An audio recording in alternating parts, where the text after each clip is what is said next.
with you, with all of you. I would ask you to open the document. The document is Edward Said is a writer and he has written a book that's called Culture and Imperialism. And only the introduction to culture and is included in your syllabus. The course that we are studying is called Post-Colonial Studies. Post-Colonial Studies. This is the name of your course with me.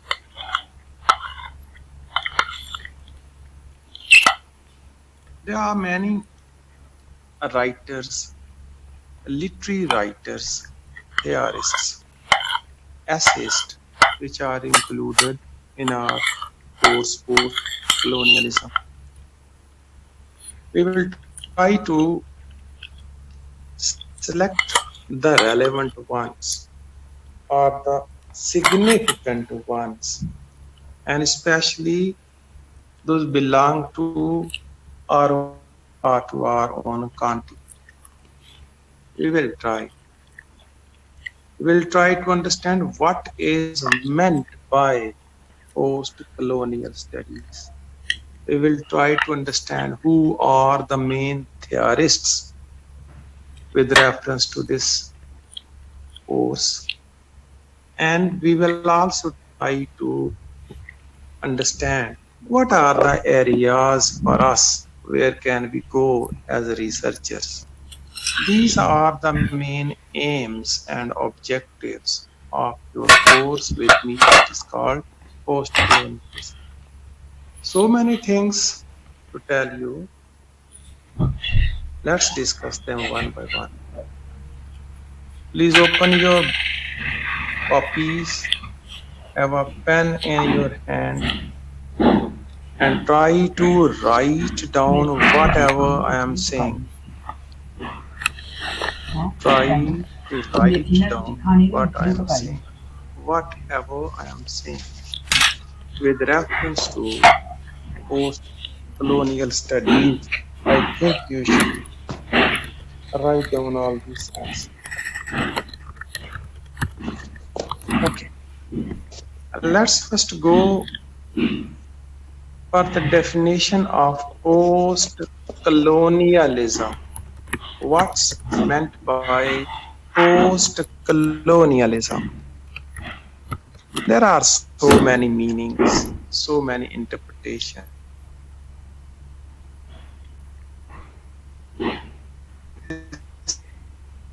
This is the first question we are to tackle to resolve our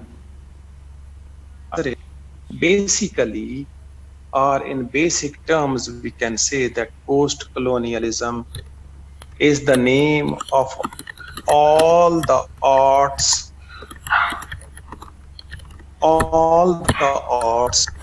which are produced in an ex-colony.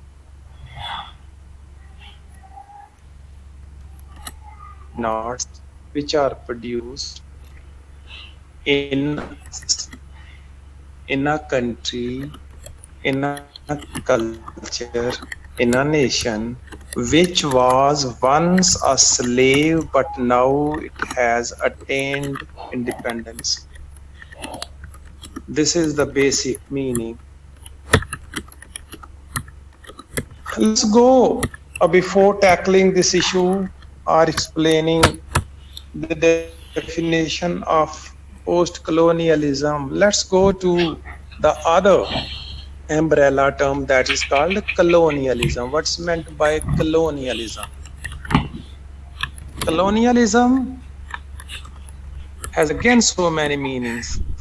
One of them is that the of a conqueror on the conquered country is called colonialism. But when we come to to literature and fine arts. How we are supposed to explain the word colonialism? We say the language, the ideology, and the discourse which were used by the conqueror during the period is called colonialism. It means, according to our definition, or the definition that we are in need of, colonialism stands for that ideology which the rulers or the conquerors or the occupants were practicing over the colony or the conquered people. What were the ways? So many ways. And we, the people of literature, are linked with which ways? Answer is, what was the discourse of the colonizers? That is called colonialism. That is called colonialism. What is called colonialism? Colonialism is an ideology. Colonialism is an ideology. And like every ideology, this ideology is a sub office of capitalism. Capitalism is the main office. Capitalism is the superordinate, is a system that is prevailing everywhere in the world and has been present in the world since centuries. And one form of capitalism is called colonialism. That's one thing. Second thing, like capitalism, colonialism is a male metaphor. Colonialism is a male metaphor, masculine metaphor.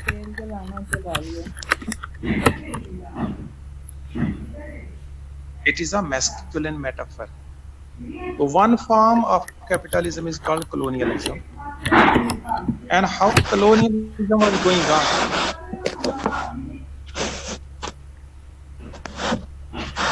Abdul Qadir अपना mic बंद करें. अब्दुल कदीर या कादिर जो भी हैं.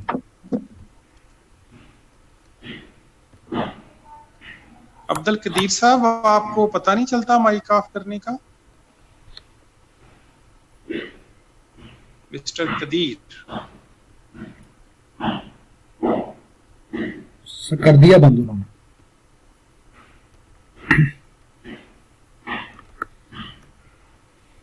colonialism is an ideology, and every ideology is in the form of a language, and every language has two further forms. One is called speech, other is called text. Colonizers, I mean British colonizers who came to India in the previous centuries, how did they establish their rule here? And what were the slogans they threw here before the people of India? That is called the ideology of the British people in India. In simple words, we can say, what were the texts of the English people which were here used as a vogue? They were in fashion. That is called colonialism. How colonialism is justified? Answer is through ideology. Through ideology, an occupant, a legal occupant, through the use of language, through the use of text, through the use of ideology. He justifies himself as the prophet of the age, as the saint of the age,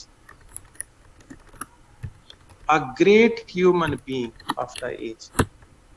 That is the mentality of every colonizer.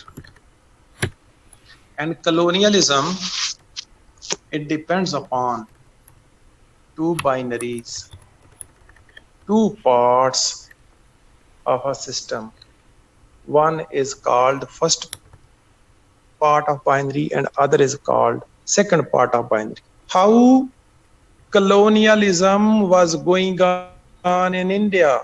Answer is we will have to go to the novels, poetry, drama, short fiction, and other so many fine arts to understand how colonialism, for example, is promulgated, is imposed. Let's go to Kipling, Rudyard Kipling. Rudyard Kipling is a human being who was born in Lahore, and he was an English. He lived in Lahore. He wrote in Lahore. He wrote in Lahore. And Kim, Kim, Kim is a famous novel by Kipling.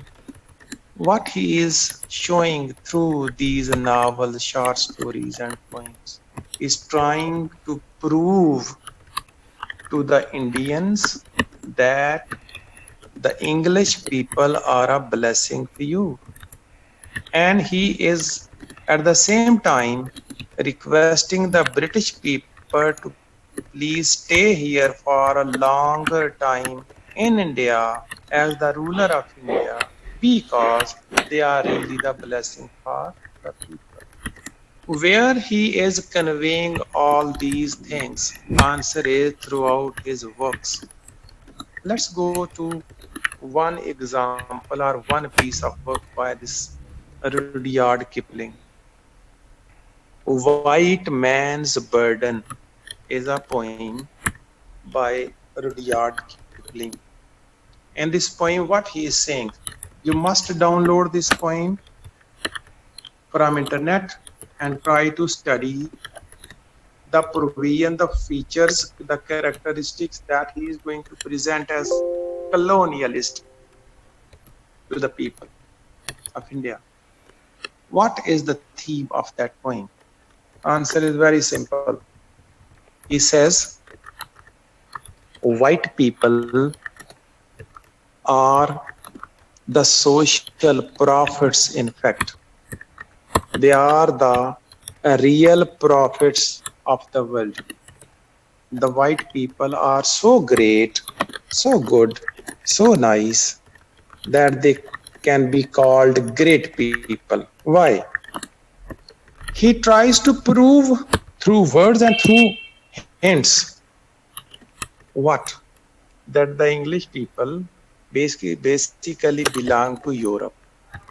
And Europe is white. And white is the symbol of civilization. White is the symbol of worldly progress. White is the symbol of civilizational progress. White is the symbol of greatness. Everything that is positive is linked with the white color. The white people, the European, they are civilized people, they are good people, they are great human beings. Therefore, for the betterment of the non-white world, that is called a non-European world, they leave their home and they come to the jungle. Jungle means a place where evil predominates. And all the non-European world is called a jungle by these people. The white people, they leave their country, they go to Africa, they go to Asia, they go to America, and they go to Ireland and so many other countries. What? To dispel ignorance from the jungle, to expel ignorance and darkness from the jungle. They come to the jungle to expel jungleness from the forest. They come to the non-European world to replace the jungle by the forest. That's why these people are the real reformers of the world, according to Kipling. They come here, according to Kipling, with the light of civilization. They bring with them a light of civilization, and with this light of civilization, they bring enlightenment throughout the dark jungles, or they try to do so. Otherwise, the non-Europeans are subhumans like the inhumans. They are not less than animals according to the ideology that is expressed by English writers of the time in their literature. That is one point of view. Okay, when the Britishers are gone, when the European are gone from the world and they have returned home, that's called Europe. What are the feelings of the ex-colonies? The people who were once slave, now they are independent countries. What are their opinions about colonial rulers, their own rulers of the past? Answer is post-colonialism. Post-colonialism means a reaction to the action. If colonialism was an action, post-colonialism is a reaction. That is the other definition. How today we people who are born in Pakistan or India or in any other country that was once a colony, if we are living there, if we are the nationals up there, what was our attitude towards the Britishers? What has been our attitude towards the Britisher? That is called post-colonialism. There are so many definitions. Let's go to the working definition of post-colonialism. What's meant by post-colonialism? Post-colonialism is an angle. Post-colonialism is an angle to look at the colonialism from the ex-colony. Post-colonialism is an angle. It is an eye. It is a telescope that watches ex-colonialism with the eye of a post-colonial person. To look at colonialism with the eye of a person who belongs to the ex-colony is called post-colonialism. In other words, we can say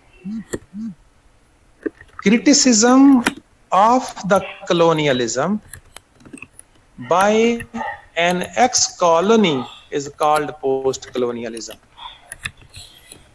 Criticism, judgment, critique, interpretation, analysis, opinion of an ex-colony on the ex-colonial master or colonial thinking or dispensation is called post-colonialism. What are the manifestation? Next question is what are the manifestations of post-colonialism? Answer is there are so many manifestations. So many manifestations, so many forms are available with post colonialism. One is we today from Pakistan go back to the era that was before 1947, and we try to analyze the feature, the qualities, the characteristics of the ruling janta and their discourse. That's one manifestation. What are the other manifestations? Other manifestations are this, that even today we are a colony. Even today we are a colony, but now we are not the colony of the Britishers. Now we are the colony of the other ruling powers. So what is our reaction to them? That is the second manifestation. What is the third form of post-colonialism?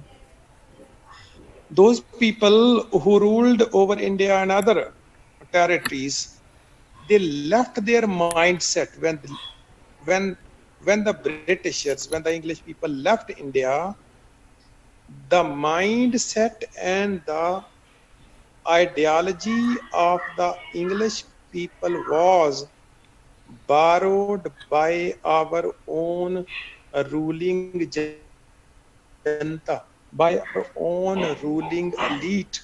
So they are called new colonial masters. Pakistani rulers since 1947 to date are not from us. They are with the same psychology that was available to us in the period of colonialism.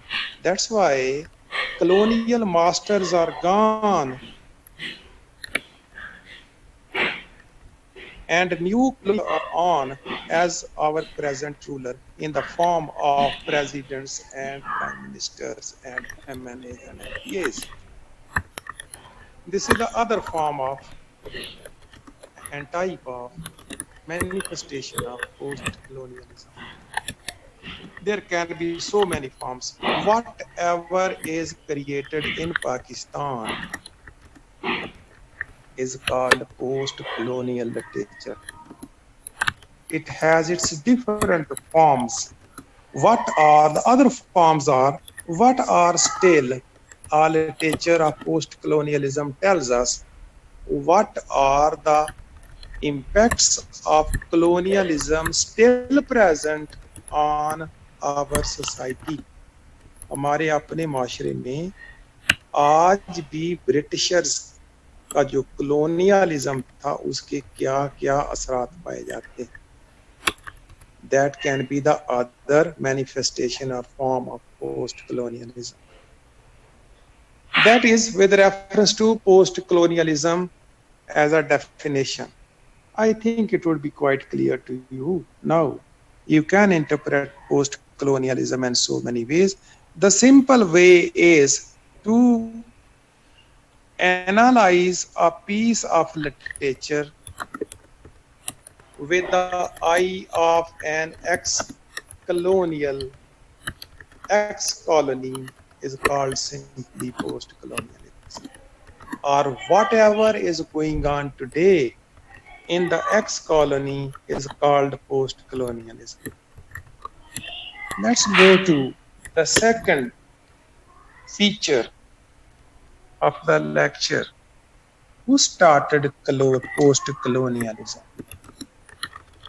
As a literary theory, as a school of thought, answer is Edward Said, Said. Edward Said is a famous name. He was Arab, but Christian Arab. He lived in Palestine and Lebanon. He was born here. He went to America. He studied there and he taught there for a long time. And he was a professor and professor of English literature. And there he taught novel to the world. In the American universities, English novel, and especially the novel that called Victorian Era. Victorian novel or not. He has been a teacher of that novel. When he has been teaching novel, he developed himself as a critic.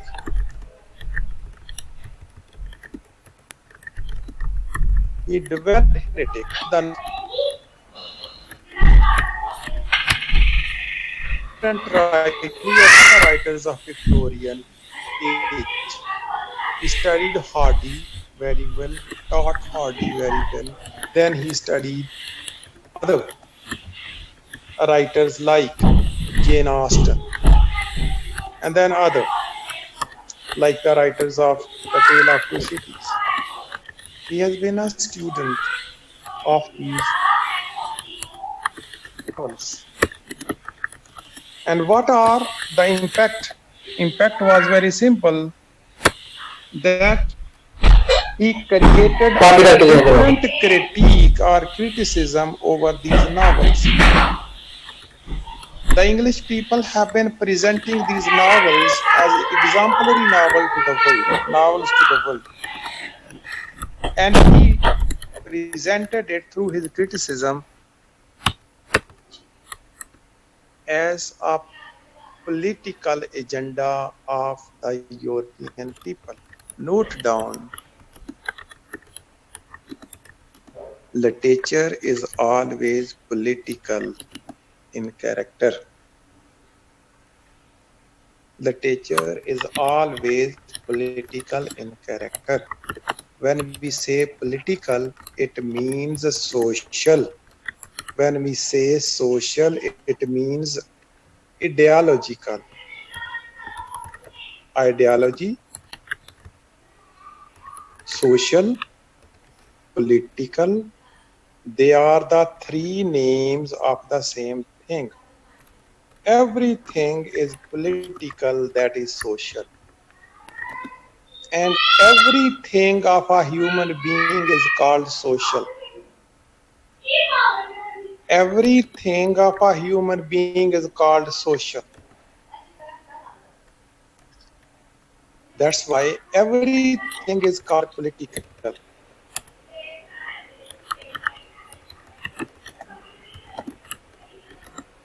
Is a part and parcel of society and culture. That's why literature is always political. When we say political, it doesn't mean that there is a political party and there is a president of that party. No. Here, political has nothing to do with political parties.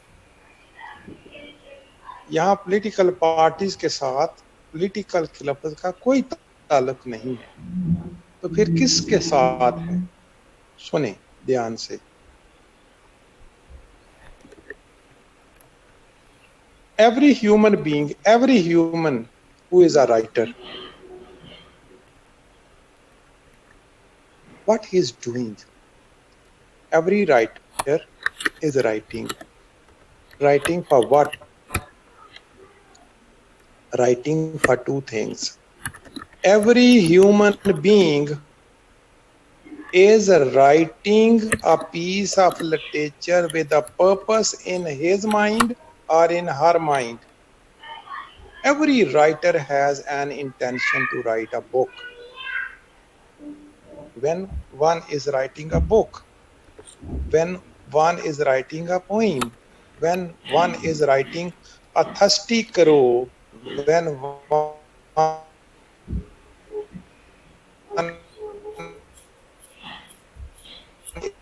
is writing a greedy dog, there must be presence of purpose hello of the writer. So there can be generally यार मैं two lecture ले रहा हूँ मैं purposes. Net बहुत ज्यादा slow Goals आ रहा है चेक कर are यार मेरा लेक्चर बार बार लग रहा है composed with मैं reference पिछले to स्पीड भी घट की थी a ये piece सारे of दी लेकिन फिर भी नहीं सही आ रहा है like यार चेक Shakespeare. कर खोल के वे ना What की है यार Shakespeare has been doing throughout his life, especially in his tragedies, what he has been doing.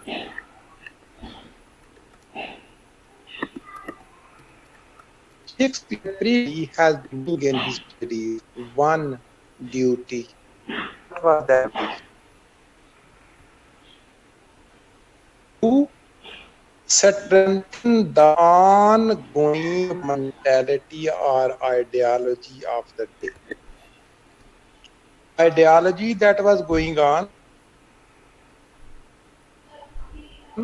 he was strengthening that ideology through his writings, especially tragedies. Who gave him the lesson to do so? Society. Society tells you to walk on the way you are to walk. First, there was Aristotle, produced the literature that is called poetics, and he chalked out the rules for literature. What were the rules? Life is a tragedy, and the hero must be in the tragedy, and the hero must come from the upper classes. Hero should never come from the lower classes. And what is the job of the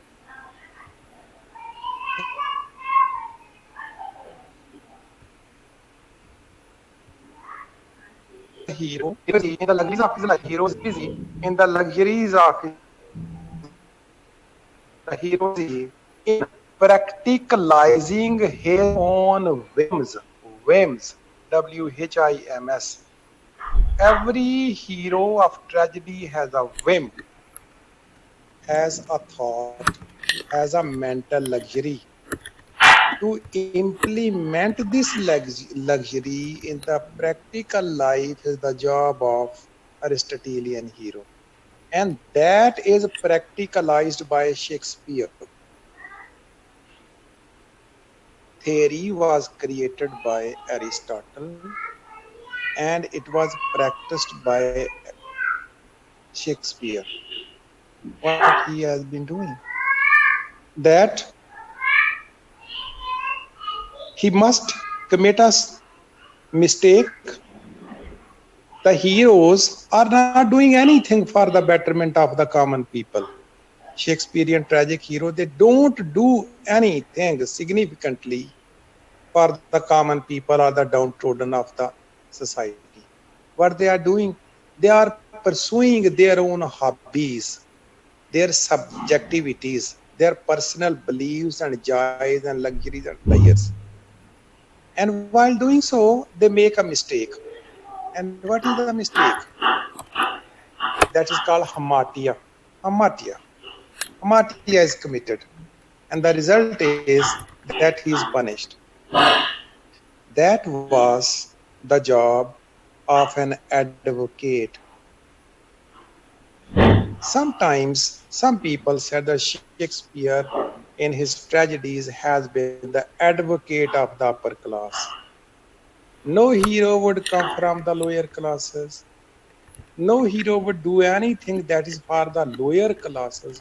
All the time he is linked with his own ideals.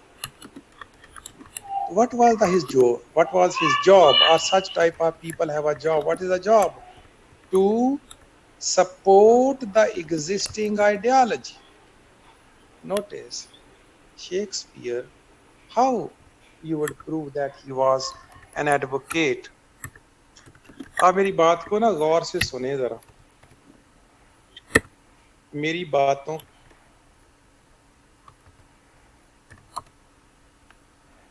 को लेकर साथ बहस नहीं करनी। ये sir तो कह रहे थे कि शेक्सपियर तो अपर क्लास का एडवोकेट था।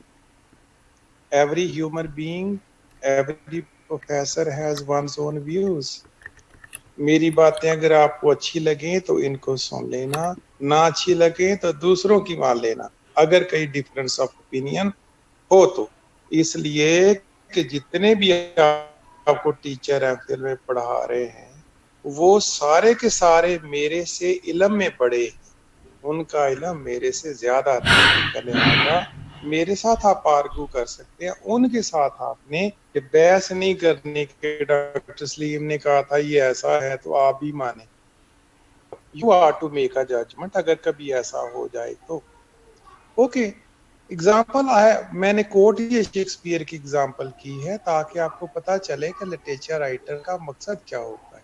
To support the existing ideology, جس طرح وہ بڑے آرام سے کہہ دیتا تھا frailty thy name is a woman. A sensible person like Shakespeare was forced to say these things. Why? Being in a society that was a society of the feudals, and the people was not audible. That's why the weak section of the society were the crippled, voiceless, and used the crippled, voiceless, and used the crippled voiceless as weapons. You can't second that can be the purpose of writing a literature. Second, that there is a writer who challenges the existing ideology, who does not accept the existing ideology. He questions it, he challenges it. It means he is opposite to Shakespeare. وہ بالکل Shakespeare کے الٹ ہوگا جو existing ideology کو support نہیں کرے گا. ہمارے ملک میں بھی دو لوگ تھے، اللہ ان کو بخشش فرمائے، وہ بھی اسی طریقے سے کرتے. ایک کا نام تھا بانو قدسیہ، دوسرے کا نام تھا اشفاق احمد. وہ بھی یہاں یہی کہا کرتے تھے کہ جو کچھ دنیا میں ہو رہا ہے، پاکستان میں ہو رہا ہے، بہت اچھا ہو رہا ہے، ٹھیک ہو رہا ہے، خوش رہا کریں، گھر سے باہر نکلے تو خوش و خرم نکلیں، خدا کی مرضی سے ہوتا ہے اور کچھ ہو نہیں سکتا. تو you can call these two people the Pakistani Shakespeares. اس کے مقابلے بھی لوگ ہیں who say that the Gramsci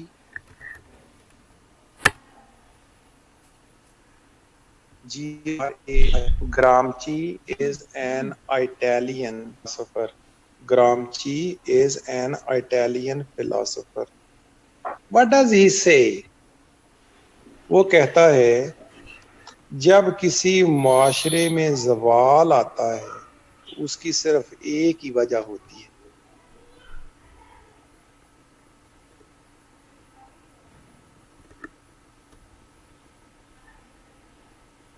rolling جنتا کو آئینہ نہیں دکھایا تھا، تنقید نہیں کی تھی، ان کی کھچائی نہیں کی تھی، اس وجہ سے زوال آیا. When there is a fall in a society, the fall is due to the negligent role of the intellectuals. The scholars and intellectuals, when they do not play their role properly, when they are misguiding the people, the result is that there must be the fall in the society. وہاں ضرور زوال آئے گا. اور پھر وہ کہتا تھا کہ اگر کسی معاشرے نے دوبارہ غلامی سے نکل کر آزادی حاصل کی ہے یا وہ نیچے سے اٹھ کے پھر آسمان کی بلندیوں کو چھوا ہے تو again it would be on the spur or the instigation of a scholar. Scholar ہوگا جو لوگوں کو احساس دلائے گا کہ تم سے غلط ہوا، اور دوبارہ پھر ہی قوم جا سکتی ہے when the scholar is doing his job properly. So there are, what is the conclusion? There are two lessons from the second portion of the lecture. What? Every piece of literature is written either to support the existing ideology or to question it. To question it. اس existing ideology کو challenge کیا جاتا ہے یا اس existing ideology کو accept کر کے اس کو پراپیگیٹ کیا جاتا ہے، جس طرح کے شیکسپیئر کے ٹریجڈیز میں ہوتا ہے. What happens in the tragedy, کیسے ٹریجک رائٹر جو ہوتے ہیں وہ کیسے اپر کلاس کی ٹریجڈی کو، مینٹیلٹی کو، آئیڈیالوجی کو، جو سسٹم چل رہا ہے ایکسپلائٹیٹو سسٹم، اس کو کیسے وہ ترویج دیتے ہیں. How do they propagate it? Let's prove it. Oedipus Rex is written about a king. Let's go to Shakespeare. King Lear is written about a king. That's a play by Shakespeare. Hamlet is written about a prince by Shakespeare. Then Othello is written about a general and the daughter of a senator. Notice all these characters are of upper class and never study literature. Usually, they have nothing to do with literature. They are not writing literature, they are not experiencing literature, and they are not watching the drama on the stage like us. What they are doing? First thing is that all these stories are just fictive characters, fictive fiction, not reality. Then they are produced on a stage. On the stage, artificial aura, artificial reality is created there in the form of Oedipus Rex, King Lear, etc. And then who are the watchers? उसको कौन देख रहे होते हैं ड्रामे? All the people who are not the kings and queens. Sir, less than a minute. जिंदगी Sir, less than a ना minute. कभी वो ना वो कभी जिंदगी में सोचते हैं कि मैं king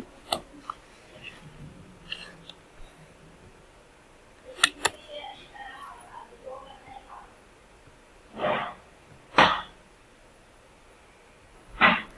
downtrodden people, weak people, जो कभी ना बादशाह थे ना होंगे, वो कहानियां पढ़ रहे हैं बादशाहों की और रो रहे हैं। सवाल है मेरा आपसे कि जब आप बादशाह कभी रहे ही नहीं और वो बादशाह जिनके ऊपर आप रो रहे हैं उन्होंने आपके लिए कभी कुछ किया ही नहीं था। वो किंग लियर तो अपनी बेटियों को जायदाद तकसीम करा था और इसी तरह ओथेलो अपने काम में मगन था। तो why you are weeping? That is a question for you. Second ये है कि when this is not the real story, when it is not a real story, why we are weeping over and why we are shedding the real tears over it? Next is life the name of wasting your tears and becoming very passive by watching a drama? Pakistan में 5,000 और 200 या 300 total अफराद हैं जिन्होंने पाकिस्तान की 90% property को हजम किया हुआ है जायज नाजायज तरीके से। What is their solution? उनका सोल्यूशन ये है कि हम ड्रामे टीवी पर बैठकर देखें और रोएं। यानी बच्चे को वहां ले जाया जाए। This is a question that Edward Said is raising. ये वो सवाल है जो एडवर्ड सईद रेज करता है। ये कहानियां वो इस तरह की आप चला के अपने जो कीमती आंसू हैं वो जाया करके बैठ जाते हैं और रोने के बाद हर कोई बंदा बड़ा पैसिफाइड होता, बड़ा पुरस्कून होता है। तो वो एनर्जी जो आपको एक्सप्लॉयटेटिव सिस्टम के खिलाफ लड़ के उसको खत्म करने में लगानी थी, आपने रो के खत्म कर दी। What is the benefit? Benefit goes to the existing system. Okay, ये तो है सारी की सारी इसकी बैकग्राउंड हमारे पोस्ट कॉलोनियलिज्म। अब आ जाए हम तीसरी फेज में। एडवर्ड सईद का क्या contribution, what role he played for post colonial writings? for post colonial studies? तो जवाब ये है कि he wrote many books. In all these books, he is trying to prove what is meant by colonialism and what is meant by post colonialism. This book, that is called Culture and Imperialism, its introduction has been a part of your MA syllabus under the University of the Punjab, जिसको हमने पहले भी पढ़ा हुआ है। लेकिन जब हम इसको पढ़ेंगे तो आपको लगेगा कि आपने एमए में बिल्कुल नहीं पढ़ा था, जो पढ़ा था वो गलत। ओके, आप अब 20 मिनट के लिए आप ब्रेक है आप लोगों को, उसके बाद दोबारा हम शुरू करते हैं इसको, फिर इसकी स्टडी पे हम आते हैं जो हमारे पास टेक्स्ट है, introduction to culture and imperialism. Okay CR G are,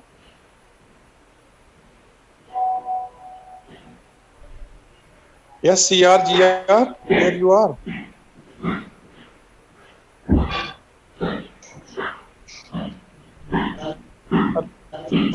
hello, sir ठीक है। कितने हैं आपके लोग? Miss Fazila, Gulmina Malik, please turn off your mics. I just turned on my mic to answer, sir. Okay, it's okay. Irfan Okay, sir, now please. Irfan साहब sir की बात का जवाब दें। सर आपको बुला रहे हैं कब से? सर आई एम सॉरी, मेरा माइक जो था वो टर्न ऑफ था, मुझे पता नहीं चला, अभी मैंने टर्न ऑन किया। Sir can you please put your question again. 2:50 पे हम वापस आते हैं, तब तक आप आराम करें। Culture and imperialism, mister who would study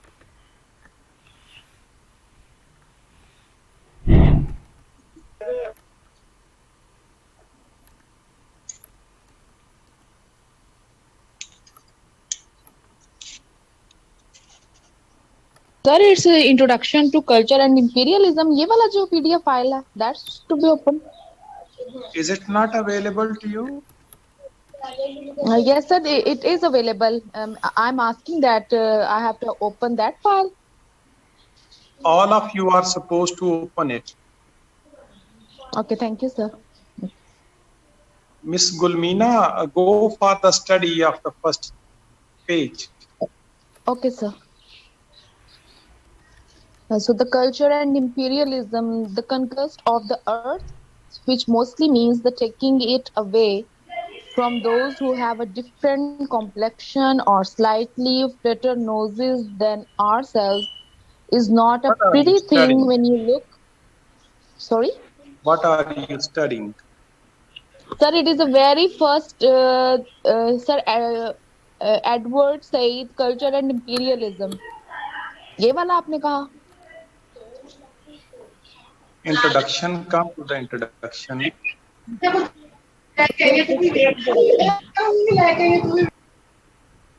Sorry, about 5 years after from here. Yes. Come to the second paragraph. Come to the second. What All of are you some should be, Middle all Eastern of materials? you are supposed to have a copy and a pen ready. Yeah. Sorry. Okay. What are some of the non-Middle Eastern materials drawn on here? European writing on Africa, India, parts of the Far East, Australia, and the Caribbean. These Africanist and Indianist discourses, as some of them have been called, I see as part of the general European effort to rule distant lands and peoples, and therefore as related to Orientalist descriptions of the Islamic world, as well as to Europe's special ways of representing the Caribbean islands, Ireland, and the Far East. What are striking in these discourses are the rhetorical figures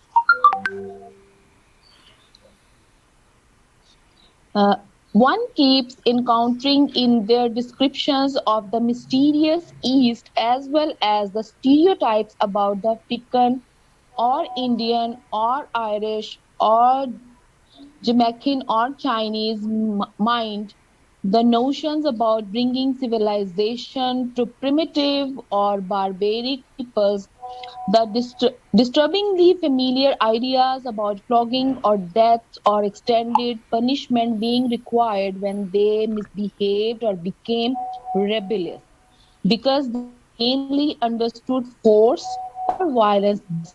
They were not like us and for the reason deserved to be ruled.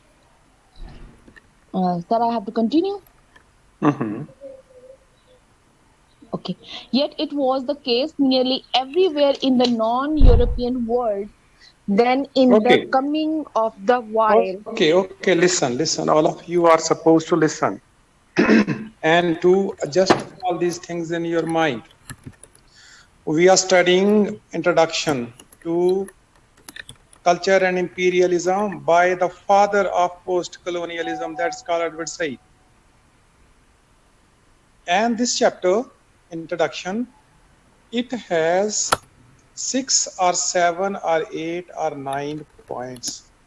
We are here to discuss the first point. What is the first point of post-colonialism given by Edward Said?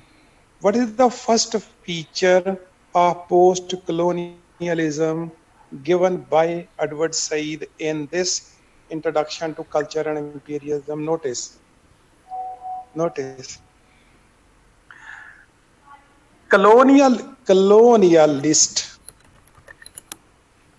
colonialist discourse, colonialist ideology says one thing. And what is the thing? The white people of Europe are the civilized people. This is the philosophy, this is the ideology of Rudyard Kipling and so many other people like him who have been the supporter of colonialism in India and the rest of the world. What is their argument? What is the argument of colonialism? Argument is that West means Europe is civilized, is educated, is progressive. Please note all these adjectives. What is the thrust or argument of colonialism? Answer is West Europe, the white people, they are civilized people. They are civilized people. Then they are also very good natured people. Their nature is good because they are very civilized. They are civilized, therefore they are rich people. They are rich people, therefore their technology and science is very advanced. Because their technology and science is very advanced, therefore they are the people who are the helpers of the mankind on the globe. This is the philosophy of colonialism. This is the philosophy of Rudyard Kipling. What? West is full of light, full of love, full of sympathy, full of care for all the non-European world. This is the belief. This is the ideology of him. Let's now discuss the ideology of the West in the eye of Edward Said. Edward Said क्या कहता है Rudyard Kipling की ideology के मुकाबले में? ये क्या कहता है, इसको जरा सुने. Last lines of page number 8 जो पढ़ा है लड़की ने, उसको जरा ध्यान से सुने. West The Europe has created a binary, BINARY. Binary mean opposite. West Europe, white people have created a binary.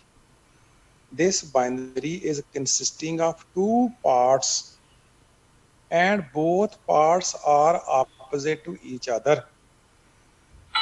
इसको जरा ध्यान से सुने. They call the colonies the mysterious East. Notice the phrase, the mysterious East. जी अस्सलाम वालेकुम. All the non-European Hello. people are called mysterious by the European people. Then the non-European people are called not human beings, rather they are called Africans, Indians, Irish, Jamaican, Chinese. There is a diversity, there is a multiplicity in the colonies, but all these colonies are what? The notions about bringing civilization to primitive or barbaric creature. Notice the words, barbaric creatures, barbaric people. What? The West colonialism, the Western colonialism. What is the argument of the Western colonialism? The argument is simple, that all the Indians, all the Asians, all the Africans, they are barbaric people. They are brutes. They are primitives. They need our love. They need that we should civilize them. वो तो जानवर हैं. We the people of the West are supposed to humanize them. हमारी जिम्मेदारी ये है कि हम उनको ह्यूमनाइज करें. जरा देखना ये ह्यूमनाइज करने का क्या तरीका है. Disturbingly fleeting ideas about flogging or death, extended punishment being required when they misbehaved or became rebellious. इनको जो कॉलोनीज के लोग हैं, जो काले लोग हैं, कलर पीपल हैं, इनको समझाओ अच्छे तरीके से, ट्रेन करो, लेकिन इनके ऊपर कभी डिपेंड ना करना. They are not animals, they are worse than an animals. और जब ये बगावत पर उतर आए तो इनके साथ एक ही हथियार इस्तेमाल करना. What is the weapon? Flag और डेथ और एक्सटेंडेड पनिशमेंट. इनको मार मार के हलाक कर देना, अदरवाइज ये तुम्हें मार देंगे. दे मेनली अंडरस्टूड फोर्स और वायलेंस बेस्ट. इसको जरा अंडरलाइन करें. एडवर्ड सईद कहता है, कलोनियलिज्म ये कहता है कि ये जो काले लोग हैं, कलर पीपल हैं, इनको जो जुबान समझ आती है, अंडरस्टैंड फोर्स और वायलेंस बेस्ट, इनको सिर्फ जूते की जुबान समझ आती है, इनको वैसे जुबान समझ नहीं आती. दे वर नॉट लाइक अस. ये हम जैसे नहीं हैं, ये हम जैसे नहीं हैं. And for that reason reserve to be ruled.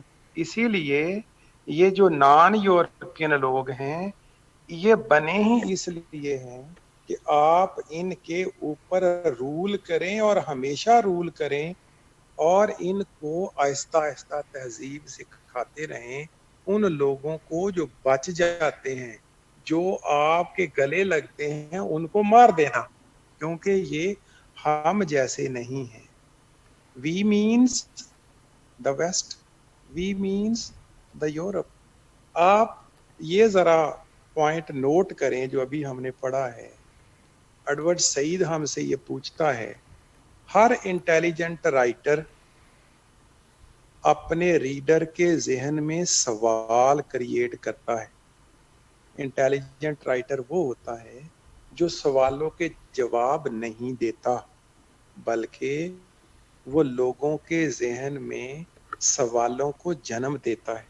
اسی طرح کا یہ کام ہے ایڈورڈ سعید کے introduction to culture and imperialism کا, کہ یہ آپ سے سوال پوچھ رہا ہے امپلیکیشنلی, ڈائریکٹ نہیں, انڈائریکٹ طریقے سے آپ سے پوچھ رہا ہے کہ روڈیارڈ کپلنگ نے تو کہا تھا یہ تہذیب کی روشنی لے کر آتے ہیں ہمارے پاس, تو مجھے یہ بتاؤ کہ یہ جو ان کے الفاظ ہیں کلونیلزم کے, ویسٹرن جو کلونیلزم ہے ان کے جو الفاظ ہیں, یہ کیا مہذب لوگ یہ کام کرتے ہوتے ہیں کہ وہ دوسروں کو انسان ہی نہ سمجھیں, دوسروں کو کے بارے میں یہ کہیں کہ ان کو سب سے جو اچھی زبان سمجھ آتی ہے وہ وائلنس ہے, وائلنس, اور یہ ہمارے جیسے ہیں ہی نہیں. کیا یہ تھا white colonialism? He is raising a question. یہاں پہ جو ایک پوائنٹ ہمیں اس پوائنٹ کے اندر سے نوٹ کرنا ہے وہ یہ ہے, وہ بائنری کریٹ کرتا ہے. Colonialism created a binary. اب بائنری پر آ جائیں کیا ہے, good bad, day night, life death, white black. ہر لفظ کا جو مخالف ہے وہ مل کر یہ دونوں ایک بائنری بناتے ہیں. اب یاد رکھنے والی بات یہ ہے کہ اس کے جو امپلیکیشنل میننگ ہے اس پیج کے, خاص طور پہ یہ جو لاسٹ والا پیراگراف, وہ یہ ہے کہ western people are the first part of binary. Western people consider colonial master consider themselves as us, وہ خود کو us کہتے ہیں, اور باقی کی ساری دنیا کو وہ دے کہتے ہیں, دے. تو یہ بائنری ہے us کی اور دے کی, ویسٹ کی اور نان ویسٹ کی, وائٹ کی اور بلیک کی, یورپ کی اور نان یورپین لینڈ کی. اب اس بائنری کا فائدہ کیا ہے؟ آ جائیں ذرا اسی پر جس کو ہم ڈیریڈا بولتے ہیں. ڈیریڈا نے کہا تھا west has been a criminal since its birth. West, what is the problem with the West? According to Derrida, there is only one problem with the West.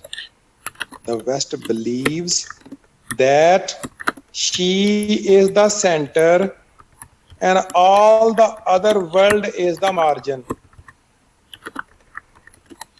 This is the problem. Derrida says West thinks, and it has been going on to think since the time immemorial, what? That the white Europe, the white people are the center of the universe, are the center of the world. And all the non-white or black or non-European people are only the margin around the center. So what is the meaning? What is the figurative meaning of the center and the border or the margin? Answer is center means the most important thing, the most authoritative place, and margin stands for a place that is not with a lot of benefits, poor place, weak place. According to Derrida, first part of binary and second part of binary are never equal in importance. کبھی بھی پہلا حصہ binary کا اور دوسرا حصہ کبھی بھی ڈیریڈا کے مطابق امپورٹنٹ نہیں ہوتے. West thinks that it is the center or it is we or it is us. And all the non-Europeans, they are the margins. کیا مطلب؟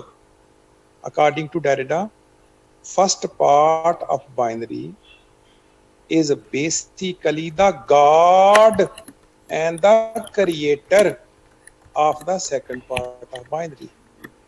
First part of binary, second part of binary का खुदा होता है, creator होता है, एक्सप्लॉइटर होता है, कलोनाइजर होता है, क्रूअल होता है. क्यों करता है ऐसा first part of binary according to Derrida? The first part of binary defines itself by creating its margin.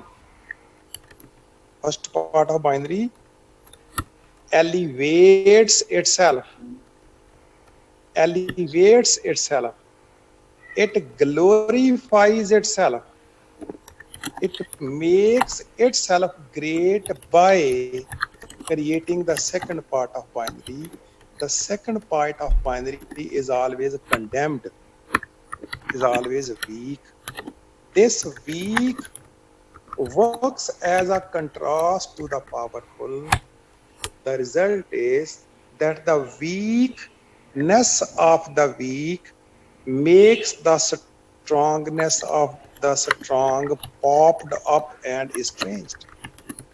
हमसे एडवर्ड सईद ये पूछता है सवाल कि रुडयार्ड किपलिंग तो ये कहा करता था कि जो फर्स्ट पार्ट ऑफ बाइनरी है और सेकंड पार्ट ऑफ बाइनरी ये तो इक्वल होते हैं, और वेस्ट भी यही कहता रहा. और वो तो ये कहा करता था रुडयार्ड किपलिंग कि ये तो हमें तहजीब सिखाने के लिए आते हैं. तो जो लोग तहजीब सिखाने के लिए आते हैं वो ये कहते हैं फोर्स और वायलेंस इज बेस्ट. ये जो नॉन यूरोपियन लोग हैं इनको जो जुबान समझ आती है वो वायलेंस की है और फोर्स की है, और इनको तहजीब सिखाओ लेकिन इनके ऊपर रूल करो, क्योंकि ये प्रिमिटिव लोग हैं, इंसान नहीं है. ये प्रिमिटिव क्रीचर्स हैं, बारबैरिक क्रीचर्स हैं. और फिर क्या है, इनका एक ही इलाज है, वो ये है कि अगर आप इनको तहजीब सिखाते सिखाते ह्यूमनाइज करते करते आपको लगे कि ये रिएक्ट बड़ा करेंगे, तो याद रखना these are mysterious people, and mysterious people are always unreliable people, or unreliable people have no status, no value. तो हमें ये बता रहा है एक पॉइंट लिख के एडवर्ड सईद कि आप खुद अंदाजा लगा लें कि ये जो मगरब वाले हमारे बारे में सोचते हैं वो क्या है और जो कुछ वो कहते हैं वो क्या है. Girl, come to the next page. Where is Yes. not? Yes, sir, it's clear to me. Exactly, very much clear to me. The précis of the point is that the colonial discourse says one thing, but it behaves in the other way. Colonial discourse propagates throughout the world that the West is just the helper and the bringer of light to the non-European world. But reality is quite opposite to it. Reality is that the West is the fleecer and exploiter and the killer of the non-West. Is it clear, Irfan? Yes, sir, it's clear. Sir, may I ask a question, please? No. No?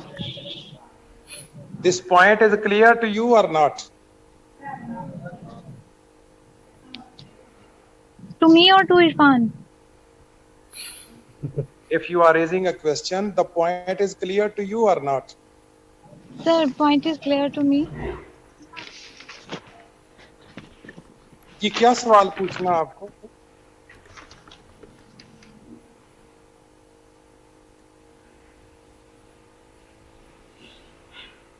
Sir, मेरा question ये था कि westerns को superiority complex क्यों था? लड़की, पहले कोई एक दो लेक्चर ले लो ताकि आपकी बैकग्राउंड क्लियर हो सके, ताकि आप सूटेबल किस्म का अच्छा सवाल कर सके. अभी तो आपको कुछ आपने पढ़ा ही नहीं है, इसलिए हम ऐसे सवालों में पढ़े रहे हैं जिनका कोई रेलेवेंस ही नहीं बनता. उससे बेहतर है कि हम पहले इसको समझ तो लें what colonialism and post colonialism are.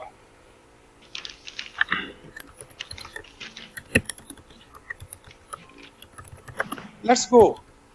Come to the second page, second paragraph. Mr. Irfan, you would like to read it? Yes, sir. The second paragraph. These two First, factors. first point is clear. Now we are going to discuss the second point. Ji. Okay, these two factors from here. Ji.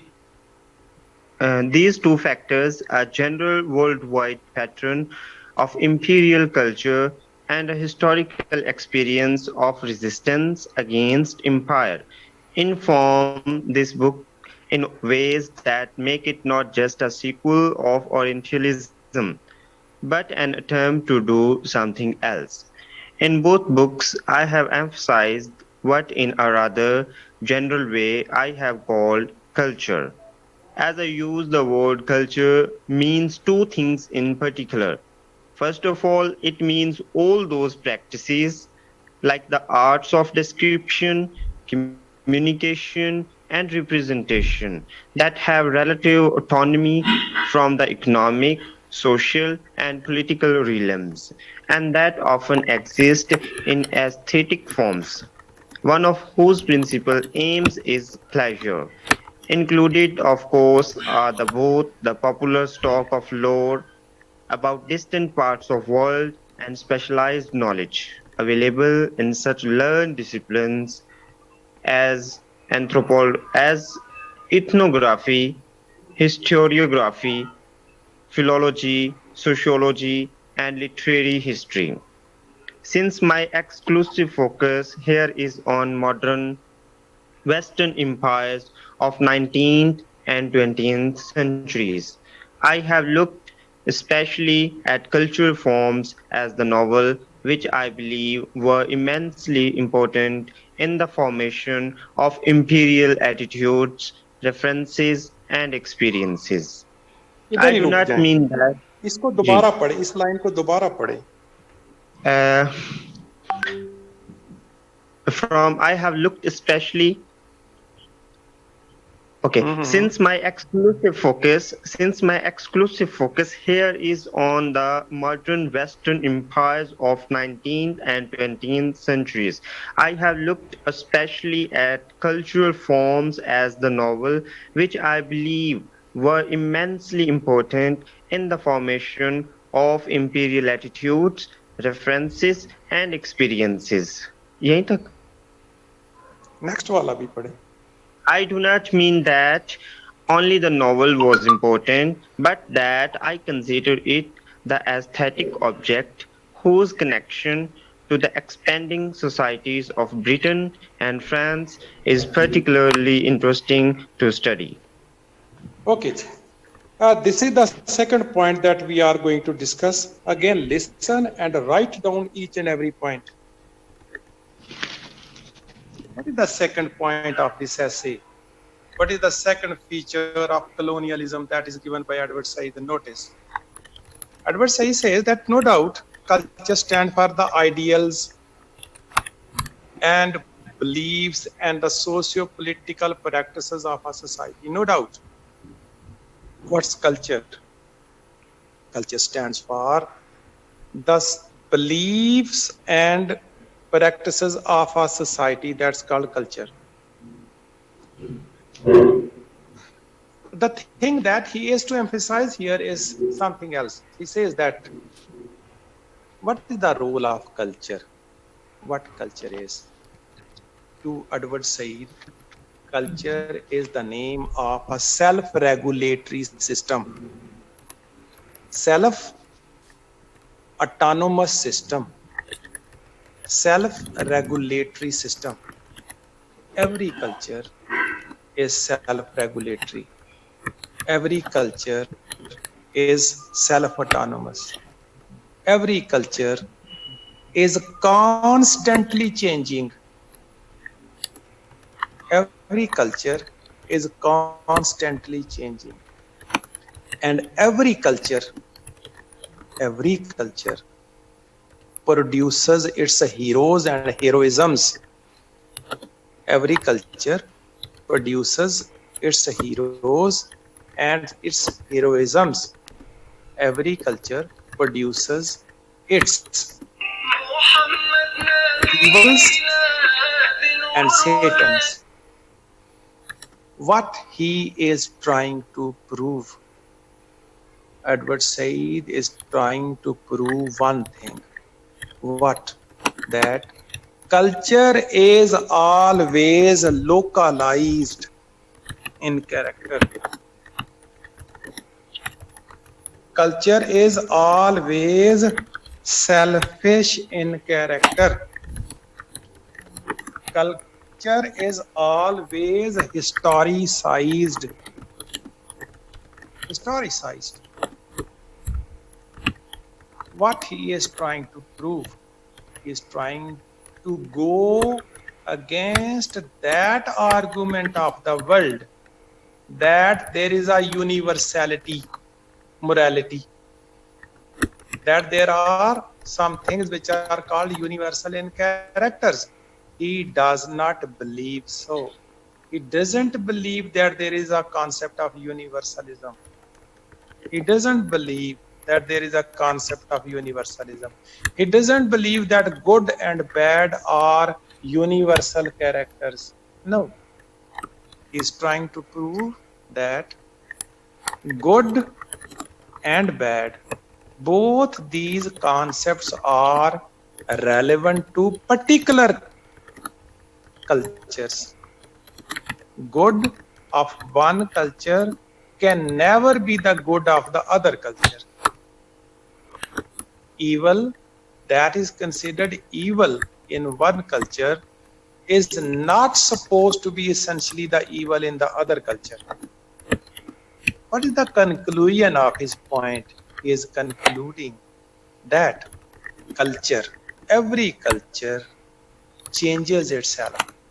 Every culture produces heroisms in it. How? All the departments of the society make a culture. And what they are doing? They are supporting the national agenda. No culture is impartial. Every culture is selfish. And every culture has its own socio-political economic agenda. Her culture का एक socio political agenda होता है। यहाँ तक आपको मेरा ख्याल बात क्लियर होगी। अब हम इसको एग्जाम्पलीफाई करते हैं कि क्या मतलब है इसके कहने का कि every culture has its own national agenda, its own self agenda, its own political agenda that is considered positive in the culture. Answer is this. He says that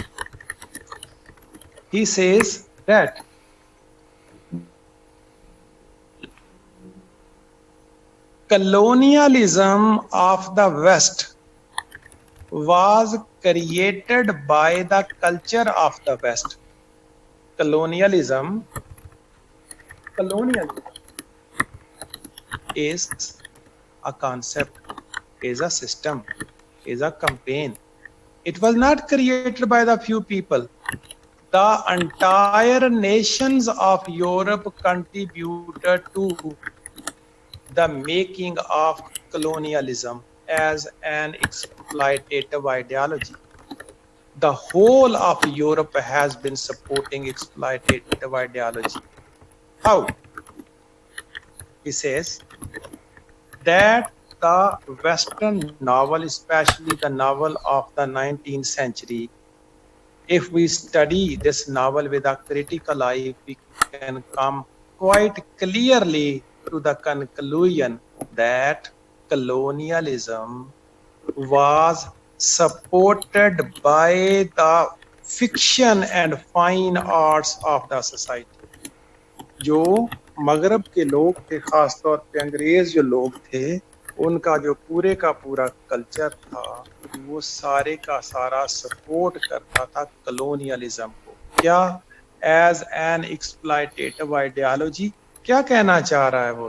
he is trying to prove that what characters like Rudyard Kipling have been pronouncing, that is wrong. That is a slogan only. That was not a reality. Reality is this, that colonialism was produced by the culture of the Europe, and it was produced to fleece and exploit the non-European world. And because he is a professor of English literature, therefore he does not go to the explanation of his, to the proof of his argument, to the dancing and architecture, etc. He keeps himself limited to the study of novel. He says the novels of the 19th century in Europe, and especially the English novel, they quite clearly prove that colonialism is the agenda of the West. It is not the prophethood of the West. It is the economic campaign. It is a capitalism. It is a business. Colonialism was the business of Europe, and it was the hot favorite business of Europe. Okay.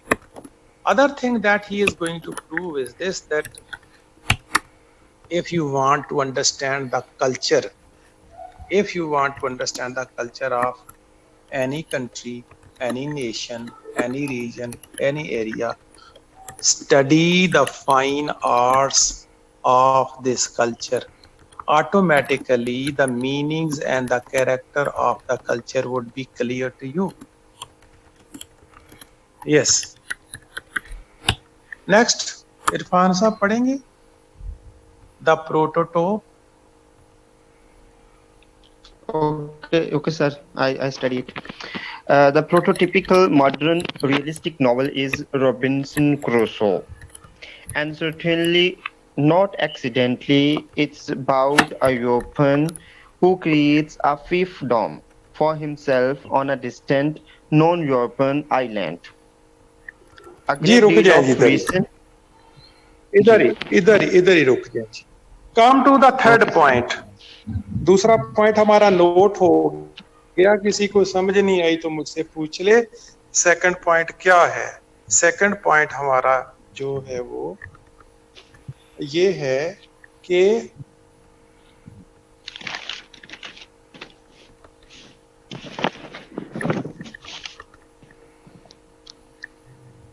Second point हमारा ये है कि according to Edward Said, Western novel of the 19th century, especially the novel that is called the English novel, that has been a culprit in the making and facilitating colonialism on the world. This is the second point. According to second point, Western novel and especially the European novel, it has been an accomplice, it has been a criminal in germinating, producing, propagating, and broadcasting, and naturalizing and justifying. हुजूर करम आपका बिल्कुल ठीक ठाक.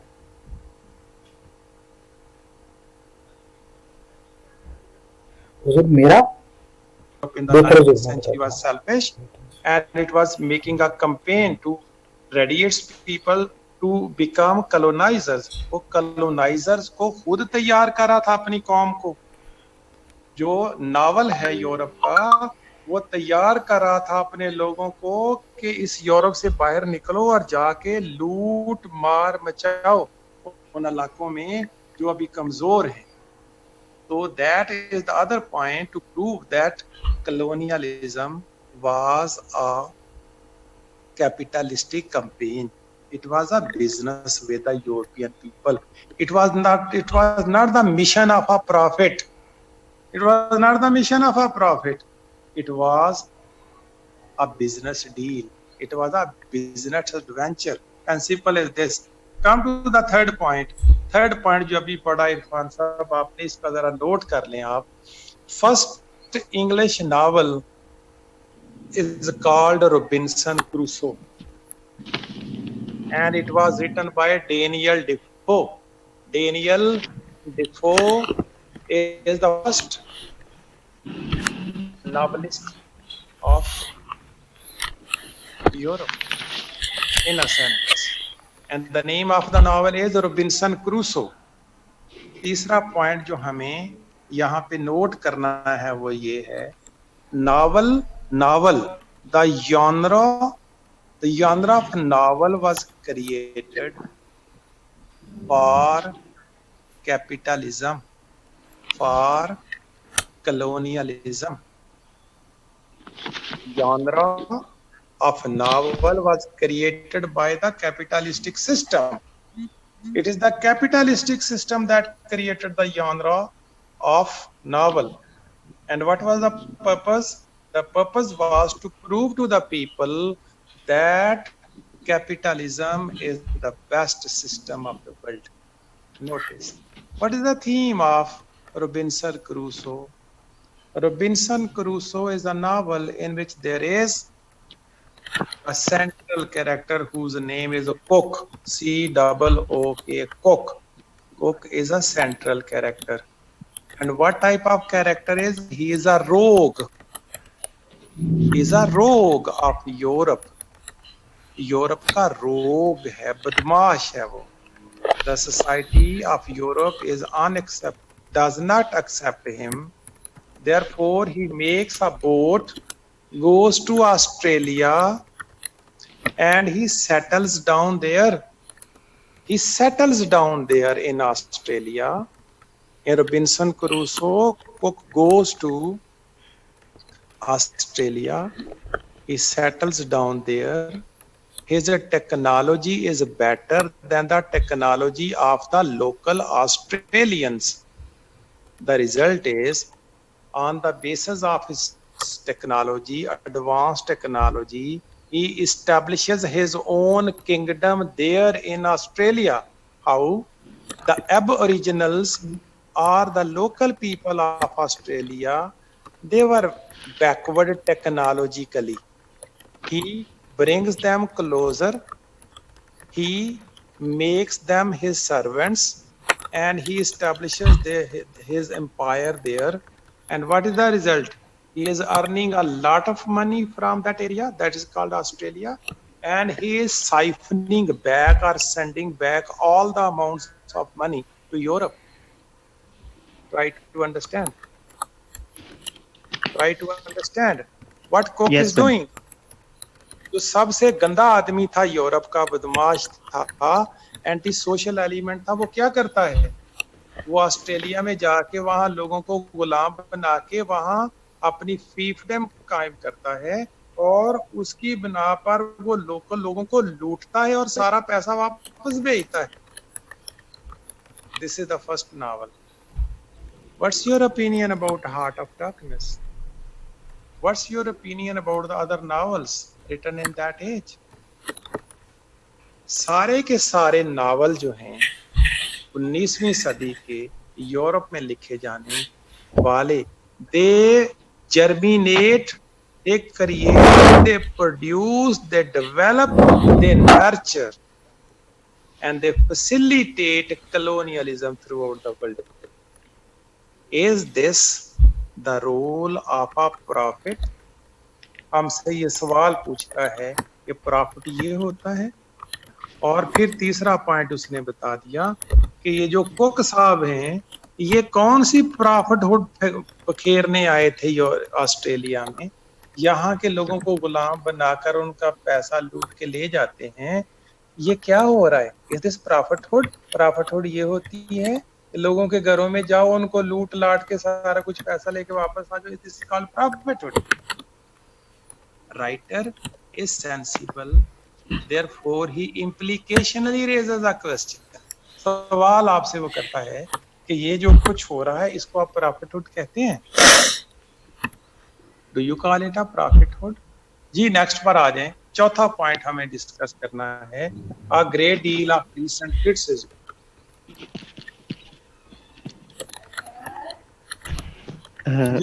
Should I? जी sir. A great deal of recent criticism has concentrated on narrative fiction, yet very little attention has been paid to its position in the history and world of empire. Readers of this book will quickly discover that narrative is crucial to my argument here. My basic point being that stories are at the heart of what explorers and novelists say about strange regions of the world. They also become the method colonized people use to assert their own identity and the existence of their own history. The main battle in imperialism is over land, of course, but when it came to who owned the land, who had the right to settle and work on it, who kept it going, who won it back, and who now plans its future. These issues were reflected, contested, and even for a time decided in narrative. As one critic has suggested, nations themselves are narrations. The power to narrate or to block other narratives from forming and emerging is very important to culture and imperialism, and constitutes one of the main connections between them. Most important, the grand narratives of emancipation and enlightenment mobilized people in the colonial world to rise up and throw off imperial subjection.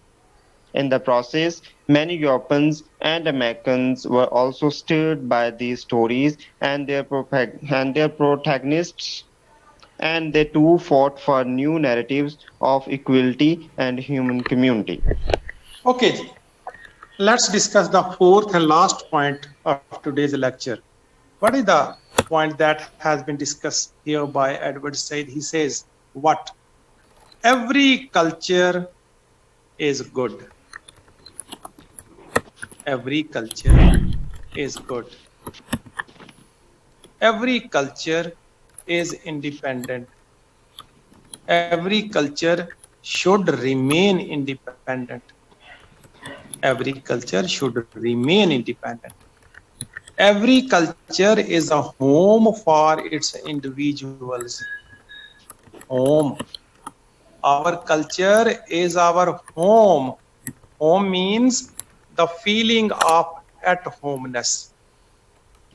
Home means the feeling of at homeness. Every culture has its own identity. Every culture has its own stories to please its people. Every culture has its own economy to feed its people. Every culture has its own fine arts to satisfy and amuse its readers and people. Every culture is like a private house. Every culture is self-sufficient. Every culture is like the four boundaries of a house. Every culture is like a sacred place. No culture of the world should interfere in the culture of other world. Every culture is respected, should be respected, because it is not intervened into. It is not entered into. Every culture should be respected, but it does not happen. When it does not happen, what happens? He says, every culture has its own narratives. Her culture के पास अपनी heroism के लिए heroes मौजूद होते हैं. कहा जाता है ना कि dead man tell no stories, living people tell stories. Tell stories mean repeat themselves. Every culture has the tellers of stories. In every culture there are stories. In every culture there are the repeater of the stories, the teller of the stories. Means every culture has its own anthem, its own ideology, its own slogan, its own agenda. This agenda should be pursued vehemently and aggressively. Every nation is different from other nations due to particular features of the culture, because the features of every culture are different, and they are also local, and they are also indigenous. Therefore, every culture should take responsibility to preserve its features, not to lose its original features. It is the duty of every culture to preserve its features, to preserve its indigenous qualities and characteristics. One should not lose all these things for the sake of the other culture. If you do not do so, if we are not preserving our own features, our own narratives, one would be the loser, we would be the losers. He is commenting here, this point, he is commenting, he is making a commentary on two sides. Every nation should never have any type of inferiority complex. Every nation should be self-sufficient in its mentality, in its other things, because cultures are different from each other only in one sense, and that is called technology. Accepting technology, no culture is better than the other culture. Therefore, every culture should preserve its traditions, its customs, because traditions and customs of a culture are the oxygen to its people. If we leave our tradition and tradition and moralities and verbs and customs of our own, if we clip or break or cut our relationship with the roots of our culture, our oxygen level is decreased, and that's dangerous for us. In the world of cultures, you are respected when you are culturally different from each other. You are respected in the cultures of the world when you are culturally different from each other, and you are proud of your own culture, and you are not ashamed of your own culture. This is the fourth point that he has made us. And the other thing, what are the other aspects of the fourth points? People who do not safeguard their culture, they ultimately lose their identity. They lose their identity. They lose their personality. They lose their value. They lose their significance in the world.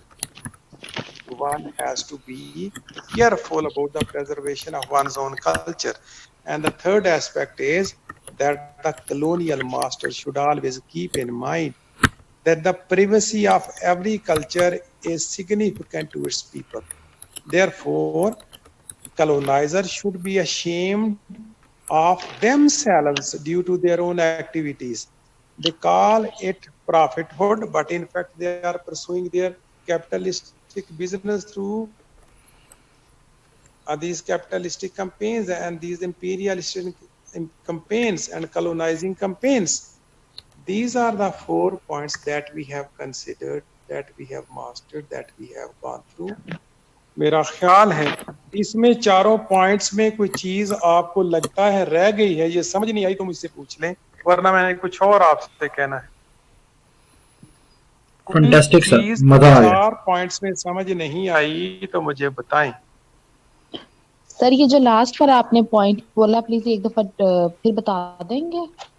Colonialism का जो आपने last में बोला, अभी last sentences कुछ बोले हैं 2-3. लड़कियां, मुझे तो नहीं पता मैंने क्या कुछ बोला होगा. पॉइंट चौथा ये है कि अगर किसी ने she means to ask that जो आपने फोर्थ पॉइंट का थर्ड पर्सपेक्टिव बताया, सेकंड पर्सपेक्टिव है ना कि those people who don't safeguard their culture they lose their identity, name, honour, और थर्ड पर्सपेक्टिव काइंडली अगर रिपीट कर दें तो. सर आपने कहा ना कि रूट्स जो हैं वो अपनी नहीं मतलब करते हैं, तो रूट्स जो कल्चर की रूट्स होती हैं وہ پیپلز کے مائنڈ میں ہمیشہ رہتی ہیں. تو کلونیل والے جو ہیں وہ اس کو مطلب آپ نے کچھ اس طرح کی بات کی دیٹ کیپ ان مائنڈ کہ وہ اس سے آگے سمجھ نہیں آیا کچھ. There are 2, 3, 4 aspects of the fourth point. One is this کہ اگر دوسروں کے کلچر میں انٹروینشن کریں گے کلونائزرز تو نہ کلونائزر کے لیے اچھا ہوگا نہ وہاں کے کلچر کے لوگوں کے لیے اچھا ہوگا. ایک تو وہ یہ وارننگ دیتا ہے کلونائزر کو کہ دوسروں کے کلچر کے اوپر قبضہ نہیں کرتے. دوسری جو پوائنٹ ہے وہ یہ ہے کہ وہ لوگ جو اپنے کلچر کو سیو نہیں کر سکتے پریزرو نہیں کر سکتے ان کی دنیا میں عزت ہو نہیں سکتی کبھی, کیونکہ آپ کی رسپیکٹ آپ کے ڈیفرنٹ ہونے میں ہوتی ہے, سملر ہونے میں نہیں ہوتی. وہ چیزیں جو دوسرے کے ساتھ سملر ہوتی ان کی رسپیکٹ نہیں ہوتی. سملیرٹی جو ہے وہ رسپیکٹ کریٹ نہیں کرتی, ڈفرنس رسپیکٹ کریٹ کرتا ہے. اور ایک اور پوائنٹ تھا وہ یہ کہ جو ڈیڈ لوگ ہوتے ہیں وہ تو کلونائزر کو ایکسپٹ کر لیتے ہیں, جو زندہ لوگ ہوتے ہیں وہ کلونائزر کو ایکسپٹ ہی نہیں کرتے اور ان کی قومیں بھی ایکسپٹ نہیں کرتی, لہذا وہ لوگ غلام بن نہیں سکتے. جی اور کوئی بات؟ اس لیے میں کہتا ہوں کہ جو پڑھا رہا ہوتا ہے نا ٹیچر, اس کو نہیں پتا ہوتا اس نے کون کون سے لفظ بولے ہیں. آپ کاپی پینسل اپنی ریڈی رکھا کریں. بلکہ اس کا ایک اور اچھا طریقہ عرفان صاحب کہ یہ میں ادھر سے سٹارٹ کروں یہ زوم کے اوپر, بہتر ہے آپ لوگ سٹارٹ کر لیا کریں اور لیکچر کی ریکارڈنگ کر لیا کریں. جی سر. آپ کے پاس سیو رہے. اب میں تو نہیں کر رہا ہوں نا ریکارڈنگ, تو آپ جی خود جی اس کو چلا لیا کریں زوم کو ادھر سے. اگر باقی ٹیچر اجازت دیتے ہیں تو وہ ٹھیک ہے, اگر نہیں دیتے تو میرے والے میں آپ کو اجازت ہے کہ آپ ادھر سے چلا لیا کریں سر تاکہ آپ اس کو سیو کرتے رہیں. لیکن اس سے بھی بڑی جو بات ہوتی ہے وہ یہ ہوتی ہے کہ آپ کو اپنی کاپی پینسل ضرور تیار رکھنا چاہیے اور پوائنٹس کو نوٹ کر